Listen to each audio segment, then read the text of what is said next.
Hello guys! For today's video at dahil natapos na nga ang sem break itong nagdaang Christmas at New Year, ayan nga back to reality na ulit. Kaya papasok na si Jonard sa school. Kagigising niya nga lang at sabi ko sa kanya half day na lang siya dahil naglalaba ko kanina at tinayaan ko lang muna siyang matulog. Ayan nga po ang aking mga nilaban at meron pa akong mga tupiin. Ayan, pagkatapos nga ni Jonard maligo at nag-ready na siya para sa pagpasok sa school. Ayan, sinuot na niya ang kanyang medyas at ayan, ihahatid ko muna siya saglit at iniwan ko muna ang aking labahin. Excited nga yung si Nard na pumasok sa school kaya nagmamadali na siya.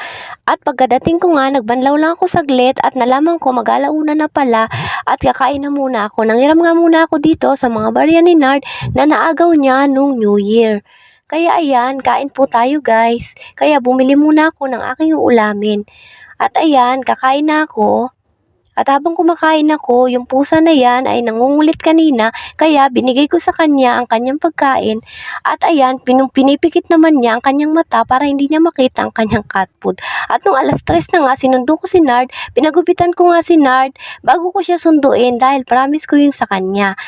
At ayan na nga, bumili rin kami ng tinapay kanina bago siya magpagupit. Kaya ayan, magmemeryenda na si Nard.